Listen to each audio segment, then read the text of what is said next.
सभी विद्यार्थियों को नमस्कार। अपने इस YouTube चैनल पर आपका स्वागत है एवं अभिनंदन। हाँ तो विद्यार्थियों, आज हम कक्षा 12 विषय राजनीति विज्ञान से एक महत्वपूर्ण पाठ के प्रश्नोत्तर देखने जा रहे हैं।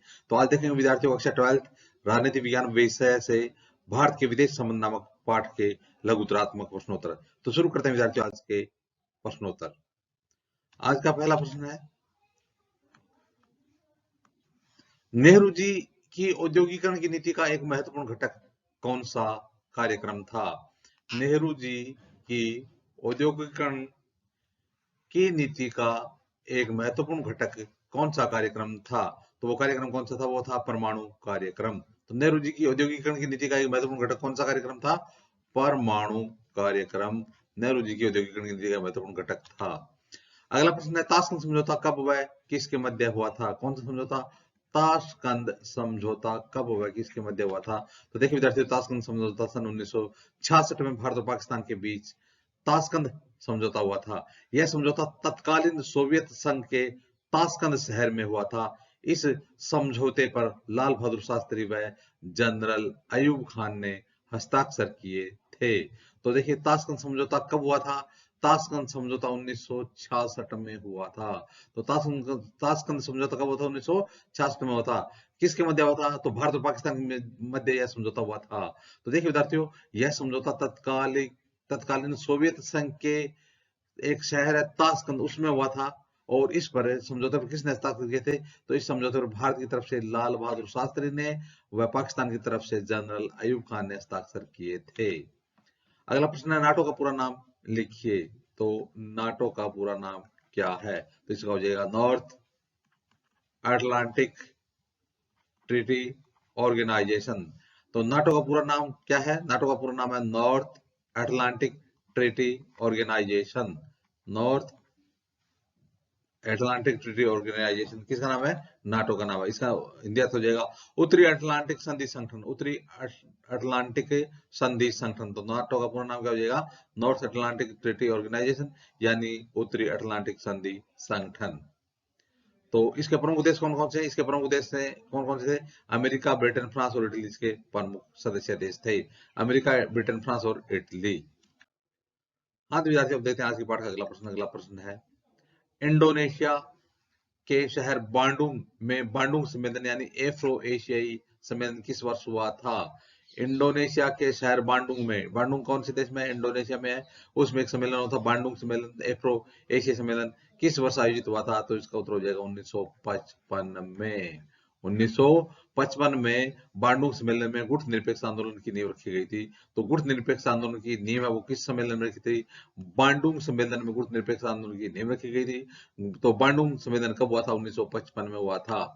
अगला प्रश्न विद्यार्थियों, भारत चीन के बीच सबसे बड़ा मुद्दा क्या है? भारत और चीन के बीच सबसे बड़ा मुद्दा क्या है? तो इसका उत्तर हो जाएगा भारत और चीन के बीच सीमा विवाद सबसे बड़ा मुद्दा है। तो भारत और चीन के बीच सबसे बड़ा मुद्दा क्या है? सीमा विवाद है। अगला प्रश्न है, द्वितीय विश्व युद्ध के दौरान Indian national army INA Indian national army का गठन किसने किया था? तो द्वितीय विश्व युद्ध के दौरान इंडियन नेशनल आर्मी का गठन किसने किया था? तो इसका हो जाएगा सुभाष चंद्र बोस ने द्वितीय विश्व युद्ध के दौरान INA यानी इंडियन नेशनल आर्मी का गठन किया था। अगला प्रश्न है, भारत ने अपना दूसरा परमाणु परीक्षण कब किया था? तो भारत ने अपना पहला परमाणु परीक्षण 1974 में किया था। यह पूछ रहे भारत ने अपना दूसरा परमाणु परीक्षण कब किया था? उत्तर हो जाएगा सन 1998 में भारत ने अपना दूसरा परमाणु परीक्षण किया था। हाँ तो विद्यार्थी, देखते हैं आज की पाठ का अगला प्रश्न। अगला प्रश्न है, सन 1999 में हुए कारगिल युद्ध का मुख्य कारण क्या था? तो कारगिल युद्ध कब हुआ था? 1999 में हुआ था। कारगिल युद्ध कब लड़ा गया था? 1999 में भारत और पाकिस्तान के बीच लड़ा गया था। तो यह कह रहा है कि कारगिल सन 1999 में हुए कारगिल युद्ध का कारण क्या था? तो इसका उत्तर हो जाएगा सन 1999 में हुए कारगिल संघर्ष का मुख्य कारण पाकिस्तानी सेना द्वारा विभाजन रेखा के निकट भारतीय क्षेत्र के कुछ भागों पर कब्जा करना था। तो प्रश्न एक बार फिर देख लीजिए। प्रश्न है कि सन 1999 में कारगिल युद्ध का मुख्य कारण क्या था? तो सन 1999 में कारगिल संघर्ष का मुख्य कारण पाकिस्तानी सेना द्वारा विभाजन रेखा के निकट भारतीय क्षेत्र के कुछ भागों पर कब्जा करना था। अगला प्रश्न है, सन 1991 सन 1971 दोबारा देखना, सन 1971 के भारत पाक के युद्ध के बाद किस नए देश का जन्म हुआ था? तो देखिए इस प्रश्न का उत्तर जो है बांग्लादेश, यानी सन 1971 में भारत और पाकिस्तान के बीच युद्ध हुआ था और उसमें देश की प्रधानमंत्री श्रीमती इंदिरा गांधी थी। उसी के सहयोग के कारण बांग्लादेश आजाद हुआ था। तो सन 1971 के भारत पाक युद्ध के बाद किस नए देश का जन्म हुआ? तो हो जाएगा बांग्लादेश का जन्म हुआ था। अगला प्रश्न है, नेफा या उत्तरी पूर्वी सीमांत के नाम से किस राज्य को जाना जाता है? नेफा उत्तरी पूर्वी सीमांत के नाम से वो राज्य है जिसको जाना जाता है वो हो जाएगा अरुणाचल प्रदेश को नेफा उत्तरी पूर्वी सीमांत के नाम से जाना जाता है। अगला प्रश्न विद्यार्थियों, भारत ने पहला परमाणु परीक्षण पोखरण में कब किया था? तो यह प्रश्न पहले भी बताया जा चुका है, तो इसका उत्तर हो जाएगा सन 1974 में भारत ने अपना पहला परमाणु परीक्षण किया था। उसमें हमारे देश की प्रधानमंत्री श्रीमती इंदिरा गांधी थी और भारत ने दूसरा परमाणु परीक्षण 1998 में किया। उसमें हमारे देश के प्रधानमंत्री श्री अटल बिहारी वाजपेयी थे। तो भारत ने पहला परमाणु परीक्षण पोखरण में किया था, दूसरा भी पोखरण में जैसलमेर में किया था। पोखरण जैसलमेर में पड़ता है, तो दूसरा परीक्षण 1998 में, पहला परमाणु परीक्षण 1974 में किया था। अगला प्रश्न विद्यार्थियों, भारतीय विदेश नीति के किन्हीं दो सिद्धांतों के का उल्लेख करो। भारत की विदेश नीति है ना, उसके जो सिद्धांत उसमें दो सिद्धांतों का उल्लेख करना है। तो दो सिद्धांत, एक हो जाएगा गुटनिरपेक्षता का पालन करना और दूसरा हो जाएगा पंचशील के सिद्धांत का पालन करना। तो भारतीय विदेश नीति के किन्हीं दो सिद्धांतों का उल्लेख कीजिए। तो दो सिद्धांत कौन से हो जाएंगे? एक हो गया गुटनिरपेक्षता और दूसरा हो गया पंचशील। हाँ तो विद्यार्थियों देखते हैं आज की पढ़ा। अगला प्रश्न है, तिब्बत के किस धार्मिक नेता ने भारत में शरण ली? तो आपको बताना है कि तिब्बत के उस धार्मिक नेता ने जो भारत में शरण ली उसको कौन थे? तो दलाई लामा ने सन 1959 में भारत में शरण ली थी। तो तिब्बत के किस धार्मिक नेता ने भारत में शरण ली? तिब्बत के दलाई लामा जो नेता है ना, बौद्ध धर्म से संबंधित है, उन्होंने 1959 में भारत में शरण ली। सन 1958 में चीनी आधिपत्य के विरुद्ध तिब्बत में सशस्त्र विद्रोह हुआ, जिसे चीनी सेना ने दबा दिया। तिब्बत की स्थिति बिगड़ने पर तिब्बत के पारंपरिक नेता दलाई लामा ने हिमाचल प्रदेश स्थित धर्मशाला को अपने शरण स्थली बनाया और भारत में शरण ली। किसने?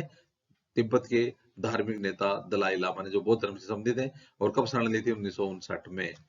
अगला प्रश्न है विद्यार्थियों, गुट निरपेक्षता से क्या अभिप्राय है? तो गुट निरपेक्ष नीति है उसका क्या अभिप्राय है? तो देखिए विद्यार्थियों, विश्व के किसी भी गुट में न सम्मिलित होते हुए राष्ट्रीय हितों को ध्यान में रखकर अपनी स्वतंत्र विदेश नीति का संचालन करना गुट निरपेक्षता है।